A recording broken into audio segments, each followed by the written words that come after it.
예, 하나님의 말씀 시편 9편입니다. 시편 9편 1절 말씀 보시겠습니다.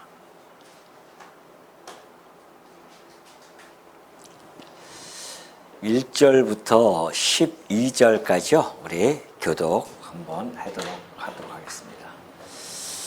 내가 전심으로 여호와께 감사하오며 주의 모든 기이한 일들을 전하리이다.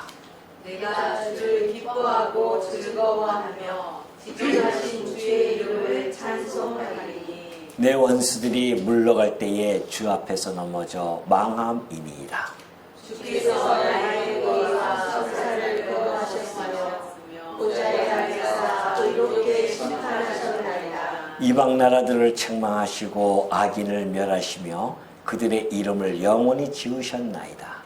원수가 끊어져 영원히 멸망하였사오니 주께서 묻어드린 성읍들을 기억할 수 없나이다. 여호와께서 영원히 앉으시며 심판을 위하여 보좌를 준비하셨도다.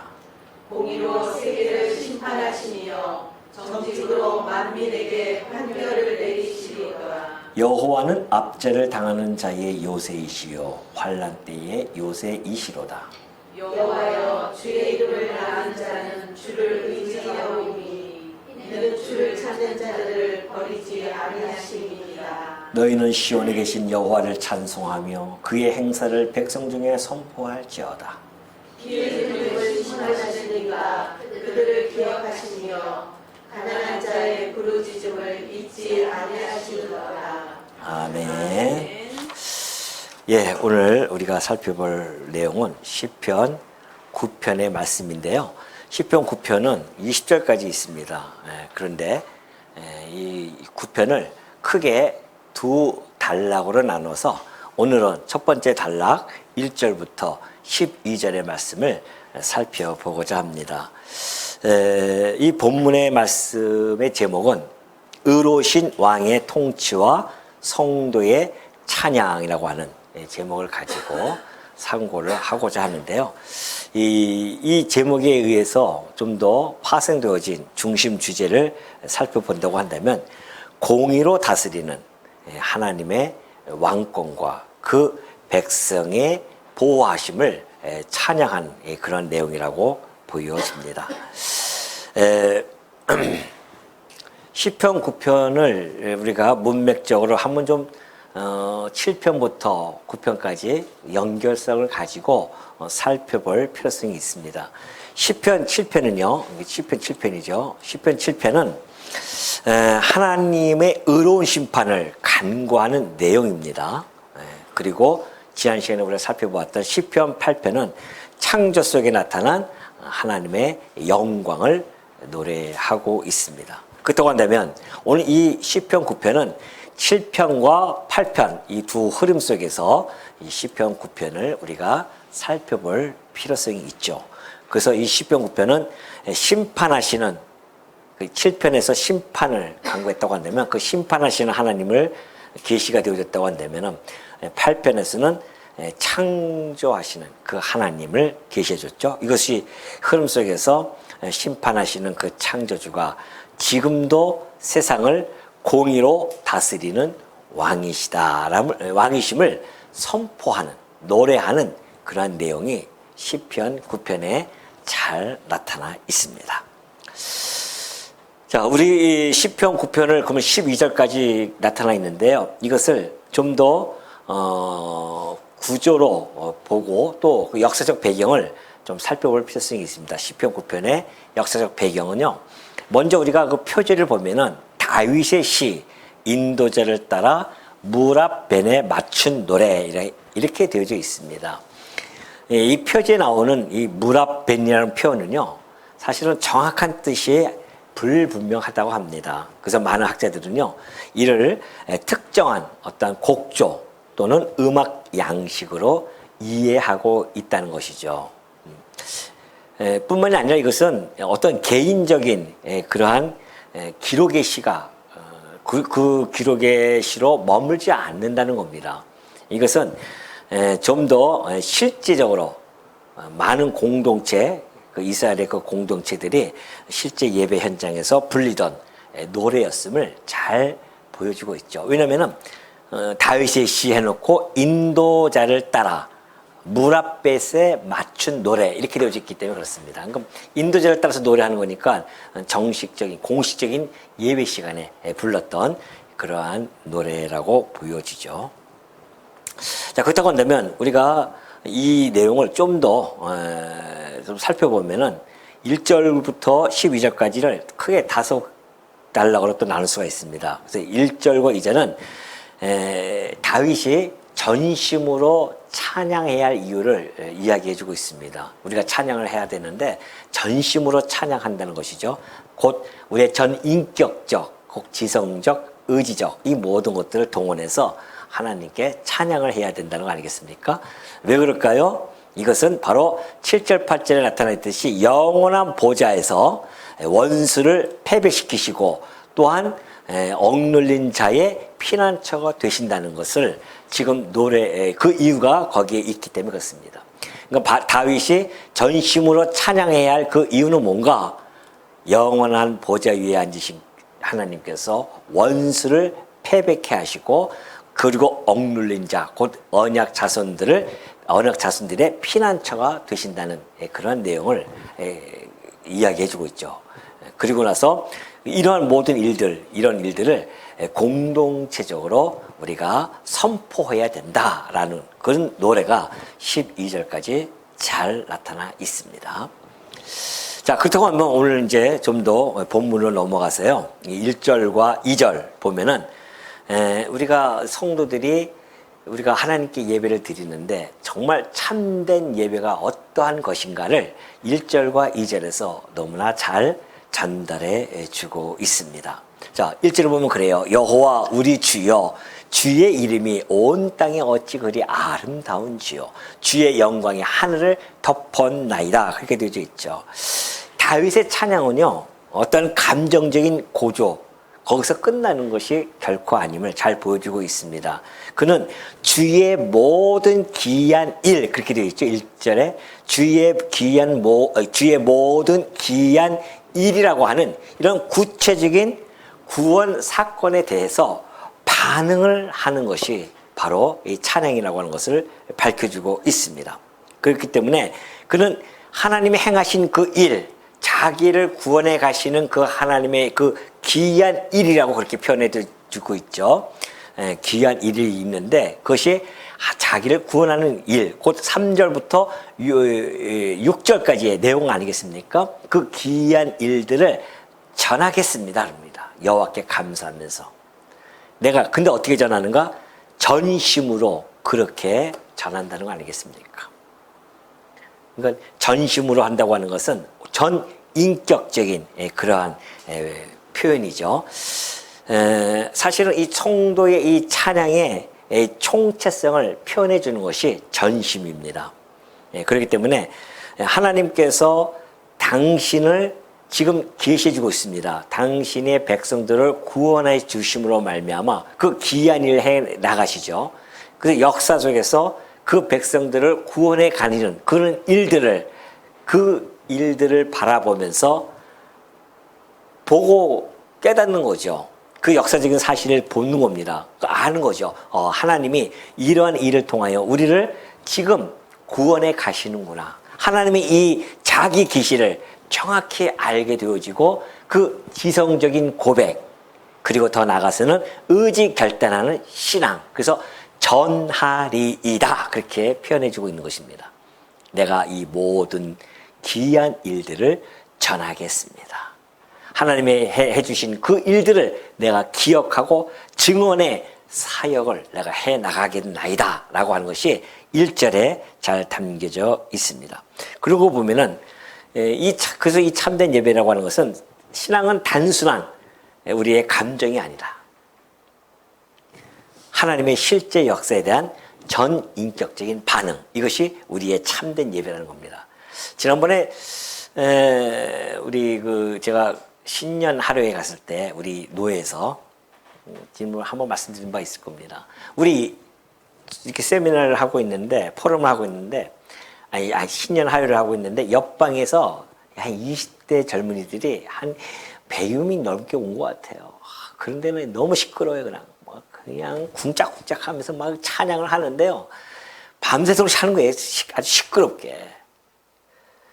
근데 저 20대들이 무엇을 하나님 말고 저렇게 찬양을 할까 도대체. 여기에 보면은 정말 단순한 그 감정의 고조거든요. 근데 다윗은 이 시편을 보면은 단순하게 감정의 고조가 아니란 말입니다. 정확하게 하나님이 행하신 그 기이한 일, 그것을 갖다가 어떻게 해요? 그것을 전하는, 그것이 찬송 아니겠습니까? 그것이 우리의 예배죠. 하나님이 행하신 일을 우리가 깨달아 아는 겁니다. 알아야 돼요, 먼저. 그래서 우리가 표가 뭡니까? 성경대로 알고, 성경대로 믿고요. 성경대로 사는 것이죠. 이것이 우리의 참된 예배의 모습 아니겠습니까? 성경도 모르고 믿지도 맹목적으로 그렇게 하면서 우리가 하나님을 찬양하고 살아간다고 하는 것은 어불성설입니다. 참된 예배는 하나님에 대한 정확한 지식을 우리가 알고 있어야 됩니다. 하나님이 우리 주님께서 행하신 그 기이한 일이 뭘까요, 우리는? 예, 여기서는 예표적이고 모형적으로 그 구원에 이따가 나오겠지만은 구원의 사건이지만 우리는 실제적으로 예수님이 오셔서 어떻게 해요? 죽으시고 십자가에서 죽으시고 부활하신 그 기이한 일, 그걸 통하여 그것을 믿는 자들마다 의롭게 되어지는 그 기이한 일, 얼마나 기이합니까? 그 기이한 일을 우리가 선전하는 겁니다. 전하는 거예요. 이것이 참된 예배의 모습이고 이것이 우리가 할 사역적인 그런 일들이죠. 우리가 해야 할 일들입니다.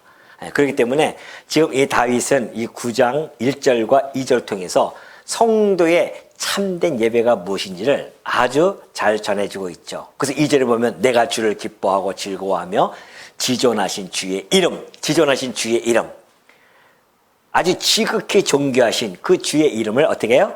찬송할 것입니다. 당연하죠. 주의 이름을 아는 자들은요, 주의 이름을 찬송할 수밖에 없음을 잘 표현해 주고 있습니다.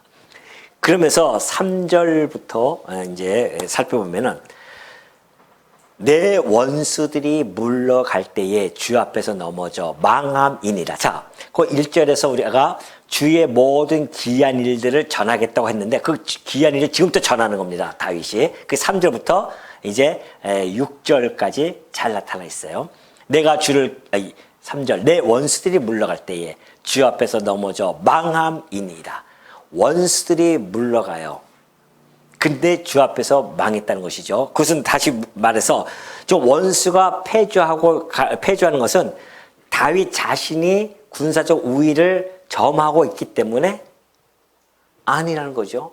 이스라엘 군사가 뛰어난 능력이 있기 때문에 그렇게 나타난 결과가 결코 아니라는 겁니다. 하나님의 임재, 그분의 의로운 판결, 이것이 지금 주 앞에서 그 대적들이 망하여 나가는, 원수들이 망해서 넘어지는 이런 모습들, 이것을 지금 이 귀한 일들, 이것이 주께서 하신 일입니다. 이것을 지금 노래하고 있는 거죠. 그래서 5절을 보면 그래요. 이방 나라들을 책망하시고 악인을 멸하시며 그들의 이름을 영원히 지우셨나이다. 원수가 끊어져 영원히 멸망하였사오니 주께서 무너뜨린 성읍들을 기억할 수 없나이다. 여호와께서 영원히 앉으시며 심판을 위하여 보좌를 준비하셨도다. 공의로 세계를 심판하시며 정직으로 만민에게 판결을 내리시도다. 자, 세상 권세, 그 영원한 하나님의 보좌, 이것을 다윗이 너무나 적절하게 잘 대조를 해나가면서 지금 노래를 펼쳐나가고 있습니다. 자, 세상의 권세는 어떻습니까? 그들이 가지고 있는 힘의 근원은 뭐예요? 군사력입니다. 무기죠. 그걸 들고서는 자기네들은 이 세상을 점령할 수 있다. 자기네가 패권주의가 되어질 수 있다고 그렇게 이야기하면서 그들은 자기네 힘을 믿고 살아가는 자들이에요. 그러나 그 결과는 어떻습니까? 영원히 멸망하여질 수밖에 없는 거. 그 도시들이 다 무너질 수밖에 없다는 거. 그래서 결국은 그 기억 이름조차 다 도말되어 잊혀진다는 거 아니겠습니까? 일시적인 존재라는 것을 잘 지금 말해주고 있죠. 그러나 하나님의 보좌, 여호와의 보좌라고 하는 것은 하나님께서 여호와의 보좌 안에 있는 자들, 여호와의 언약 관계에 있는 자들은 힘의 근원이 하나님과 언약을 맺으신, 그래서 그 하나님의 임재에 그 힘의 근원이 있음을 너무나 잘 알고 있죠. 아까 다윗이 노래한 것이 바로 그런 내용입니다. 주 앞에서 저들이 넘어졌나이다. 주님께서 행하셨지 않습니까? 왜 그럴까요? 다윗과 하나님은 무슨 관계이기 때문에? 언약적 관계이기 때문에 하나님께서는 그 아들을 위하여 임재하셔서 그렇게 주 앞에서 다 멸망을 시킨다는 것이죠. 하나님의 보좌는요, 영원히 견고하게 서 있는 보좌이십니다. 그리고 그는 항구적인 공의, 곧 영원한 공의로 통치해 가셔서 모든 세상을 심판해 가신다는 것이죠. 그 결과 이 모든 역사, 이 역사의 최종 우리가 기억해야 할 분, 그리고 최종적으로 주권자는 누구인가? 이것은 누구다? 공의로우신 하나님이다. 다윗은 이것을 지금 힘있게 노래를 해 가고 있다는 것이죠. 자, 그러면서 9절 한번 볼까요? 9절 보면 그렇습니다. 여호와는 압제를 당하는 자의 요새이시요 환난 때의 요새이시로다. 여호와의 이름을 아는 자는 주를 의지하오리니 이는 주를 찾는 자들을 버리지 아니하심이니라래요. 여호와는 압제를 당하는 자. 여기서 압제를 당하는 자, 그거 누굽니까? 언약 자손들이죠. 하나님과 언약을 맺은 자손들. 그들이 압제를 당할 때에 여호와는 그들의 요새이시며 그들이 환난을 당할 때 요새라는 겁니다.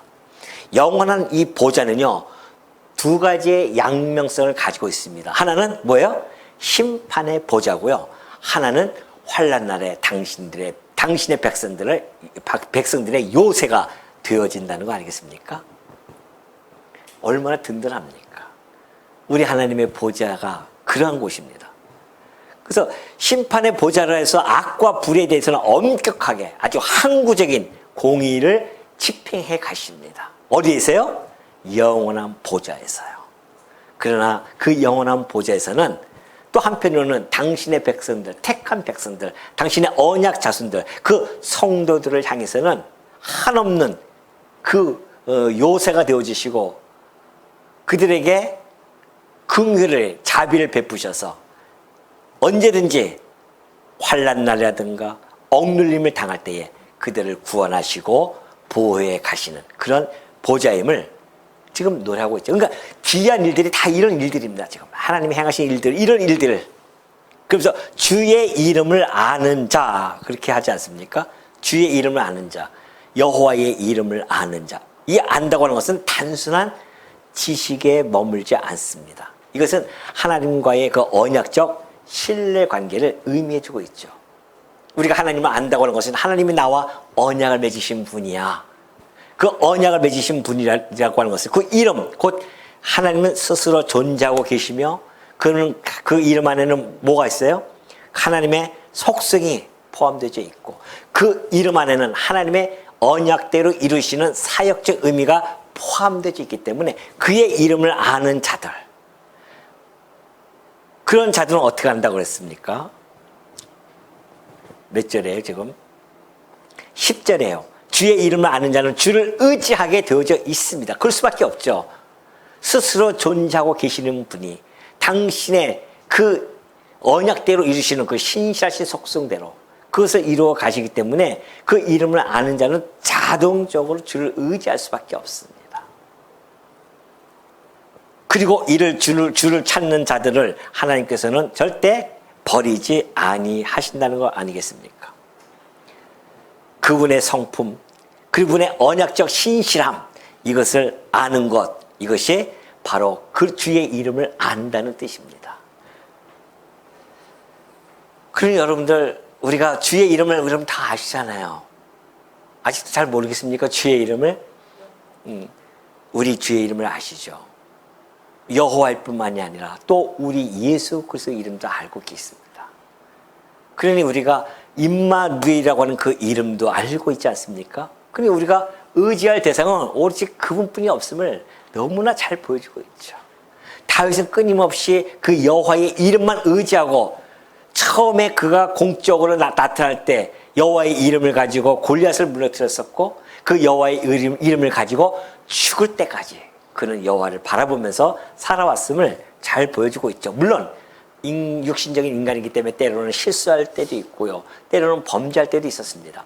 그럼에도 불구하고 다윗을 하나님이 사랑하는 것은 그의 마음속에는 여전히 하나님 여호와에 대한 그 신앙을 저버리지 않았다는 겁니다.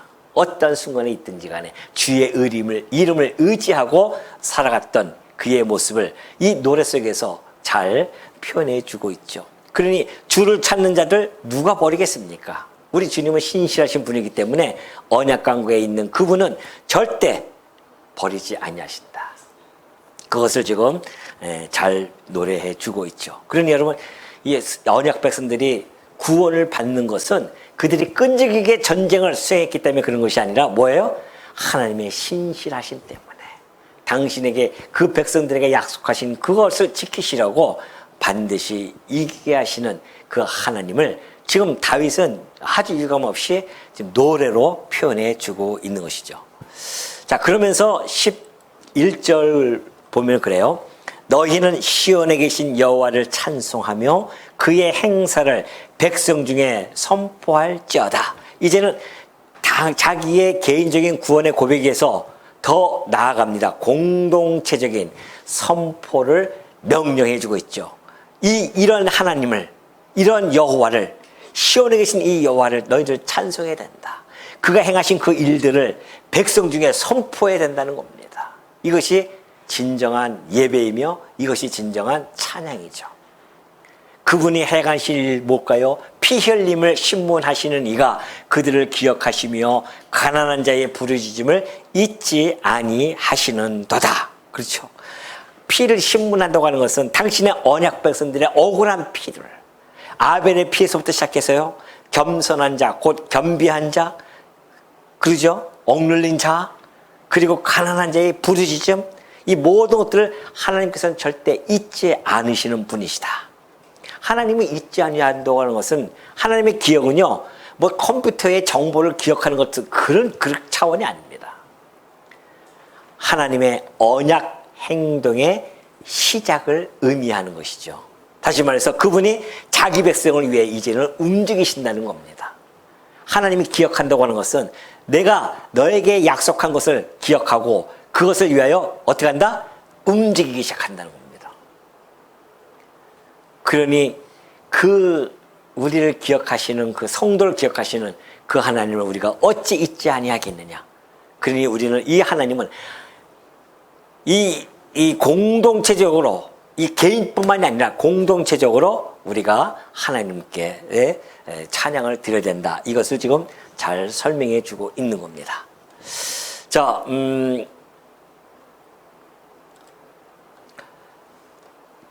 오늘 이 1절부터 12절까지 살펴보면요, 제가 지금 중요한 것들만 딱딱 체크하고 좀 넘어갔는데 아주 중요한 핵심적인 우리 신학적 그런 의미가 세 가지가 담겨져서 지금 이 시편에서 노래를 하고 있습니다. 우리 그걸 발견해야 되죠. 그럼 어떤 신학적인 성찰을 해야 되는가? 첫 번째가 뭡니까? 하나님의 주권적인 통치라는 겁니다. 자, 하나님은 역사를 방관하는 관찰자가 결코 아닙니다. 세상 사람들은 이 세상이 이렇게 악이 성행하니까 하나님이 어디 있느냐라고 그렇게 이야기할 수도 있지만은, 그렇다고 해서 하나님은 방관하는 관찰자가 아니에요. 그렇다고 기계적인 중립자도 절대 아닙니다. 하나님은 당신의 그 보좌에 앉으셔서요, 지금도 어떻게 해요? 세상을 뭘로? 공의로, 적극적으로, 그것도 다스리시는 진정한 왕이시다. 이것을 다윗은 이 시편 9편에서 지금 노래를 하고 있는 겁니다. 하나님의 주권적인 통치가 지금도 여전히 영원한 보좌에서 악한 자들을 멸하실 것이고 당신의 백성들에게는 영원한 요새가 되어져서 우리를 구원해 가실 것이라고 하는 이 주권적 통치를 지금 노래하고 있다는 사실을, 두 번째 신학적인 의미를 가지고 노래하고 있는데요, 그것은 구원의 주도권이 누구에게 있다? 하나님에게 있음을 잘 노래해주고 있죠. 성도의 보존, 성도의 구원, 이것은 인간 스스로의 어떤 강함 또는 결단에 달려있지 않음을 잘 잘 노래하고 있죠. 오직 언약에 신실하신 그 하나님이 주도적으로 모든 구원을 이루어 가시는, 그리고 그 모든 구원을 이루어가는 주도는 하나님의 전적인 뭐에 있다? 은혜에 근거하고 있다는 사실을 노래하고 있는 겁니다. 세 번째는 이 노래 속에서 찬양의 신학성을 잘 보여주고 있습니다. 찬양이라고 하는 것은 신학이 없는 노래가 아니라는 겁니다. 그 찬양에는 신학이 담겨져 있습니다. 참된 찬양은 맹목적인 그러한 열광이 결코 아님을 보여주고 있습니다. 참된 찬양이라고 하는 것은 하나님의 주권, 하나님의 공의로운 통치 방식, 이것을 깊이 이해하고 통찰할 때에 참된 뭐가 나와요? 찬양이 나오는 겁니다. 그러니 하나님을 알지도 못하면서 그냥 감정적인 고조에 의해서 막 찬양을 하게 되어지면은 그것처럼 위험한 거 없죠. 그건 자기 감정에 휩싸인 겁니다. 우리는 물론 감정을 내가 무시하는 건 아닙니다. 전인격적인 찬양이 이루어져야 된다는 것이죠. 우리가 지성적으로 알고 감정으로 느끼고 의지 결단해서 찬양을 해 나가는 것. 그래야만이 하나님이 행하시는 그 일들, 그것을 깊이 이해하는 것, 통찰해 나가는 것. 오늘 우리가 하나님이 행하신 가장 귀한 일이 뭐겠습니까? 이 역사 속에서, 지금까지 모든 역사 속에서 하나님이 행하신 귀한 일의 절정이 뭘까요? 물론 하나님의 창조 사건도 있지만은, 그러나 예수 그리스도 하나님의 아들이 성육신한 사건, 그리고 그가 십자가에서 죽고 부활하셔서 우리로 하여금 구원에 이르게 하시는 그 귀한 일, 이것을 깊이 통찰하고 이해해야만이 우리의 참된 뭐가 나와요? 찬양이 나오는 거 아니겠습니까? 그거 없으면은 그냥 뭐 노래 가사죠, 뭐. 그러니까는 노래 가사다 하다 보니까는 세상 노래와 비슷하게 나가는 겁니다. 그러나 우리의 찬양은 그게 아닙니다. 정말 우리의 가슴에서부터 우러나오는 하나님께서 행하신 그 귀한 일에 감사와 기쁨과 찬양이 함께 흘러나오는 것. 그래서 우리가 지성적이면서도 의지적인 고백으로서 전인격적인 그런 노래가 바로 이 신학 찬양에 담겨져야 된다는 사실을 다윗은 잘 설명해 주고 있습니다. 그러나 무엇보다도 이 다윗의 이 노래는 결국 누구에게로 집약되어집니까? 예수 그리스도에게로 집약되어짐을 우리는 알 수가 있습니다. 자, 이 본문에 나타나는 공의의 심판, 또는 피의 보복, 또는 억눌린 자의 구원, 이런 모든 주제는요, 다윗의 이 시대를 넘어가지고서는 메시아 성취를 향해서 나아가고 있습니다. 이 노래가 지금 누구를 향해 가고 있다? 메시아, 장차 오실 메시아, 1000년 후에 나타날 그 메시아가 성취되어질 것을 다윗의 입술을 통해서 지금 노래가 되어지고 있다. 다윗은 모형적인 인물입니다. 예수님에 대해서. 그래서 그는 육적인 원수가, 육적의 원수를 패배시키고 승리하는 모습을 보여주고 있죠. 그걸 노래하고 있지 않습니까? 그러나 예수 그리스도는 어떻게 합니까? 단 그 육적인 원수가 문제가 아니에요, 지금. 인간의 가장 근본적인, 본질적인 문제, 곧 죄와 사망, 권세의 완전한 승리, 그것들을 완전하게 패배시키는 것. 우리 주님이 오셔서 할 것에 대한 뭐예요? 모형으로 지금 이 노래를 부르고 있다는 거 아니겠습니까? 다윗은 전쟁터에서 일시적인 구원과 보호를 받고 있습니다. 그러나 우리 주님은 영원한 구원과 영원한 생명으로 우리를 영원토록 보호해 가실 것입니다. 그걸 지금 바라보면서 노래하고 있죠. 다윗은 물리적인 피해 보복과 심판을 노래하고 있지만, 그러나 그리스도 시대에는 뭘 노래합니까? 장차 온 세상을 향한 최종적 심판, 이것을 노래해 주고 있다는 것입니다. 그렇기 때문에 지금 오늘 이 12절, 아까 얘기했듯이 피 흘림의 신문, 십자가, 이것은 십자가의 역설로 완성이 되어진다는 거 아니겠습니까? 자기 아들의 피를 흘리셔서, 그 억울한 피 아니겠습니까? 그러나 그 죄를 담당하는 그 피를 흘리심으로 자기 백성의 억눌림을 영원히 풀고 구원해 가시는 그 하나님. 그렇기 때문에 오늘 이 시편은요, 공의와 구원이 완벽하게 만나는 어디를 향하고 있다? 십자가를 향하고 있다. 오늘 이 다윗의 이 노래는 지금 장차 오실 그 메시아가 오셔서 하실 그 귀한 일을 어떻게 하고 있다? 바라보고 노래를 하고 있다는 겁니다. 이 시편에서 그것이 우리가 보여줘야 되지, 그걸 놓쳐버리면은 아주 부분적인 것에 머물 수가 있습니다. 끊임없이 우리는 이 시편이 곧 내게 대하여 증언한 것이야 라고 했던 예수님의 말씀에 근거해서 모든 우리는 시편을 누구에게?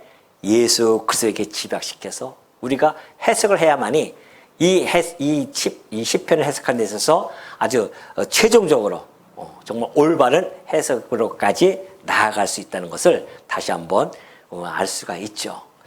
자, 마지막으로 우리가 결론을 보면은 이렇습니다. 오늘 이 세상을 보면은 어떻게 보면은 세상이 아주 강한 자의 역사처럼 보이기도 하죠.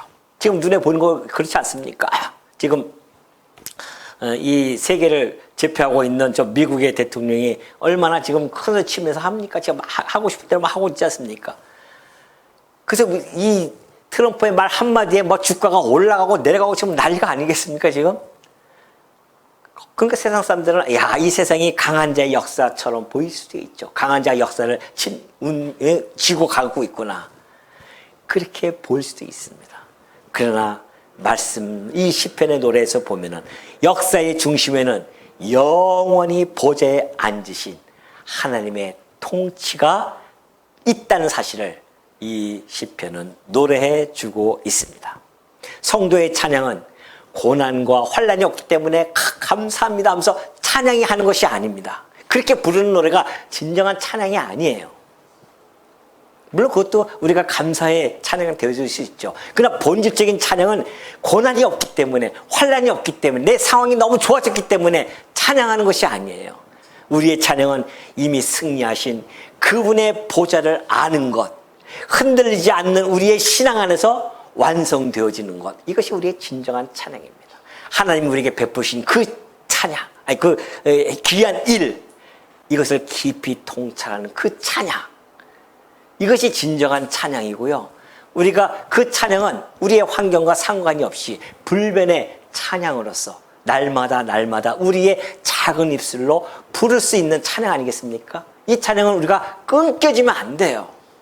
아침부터 저녁까지 우리가 혹 삶에 있어서 지치고 놓치는 경우가 있다 할지라도 여전히 그 찬양은 하나님이 우리를 향한 귀한 일이기 때문에 우리는 마음속에 깊이 간직하고 어떠한 고난과 형편 속에서도 하나님이 내게 향하신 그 일, 그리고 나를 끝까지 보호해 가시는 그 일, 그것을 기억하고 우리의 입술에서 찬양이 멈추지 않는 것, 이것이 하나님의 자녀로서의 아름다운 자태이 아니겠습니까?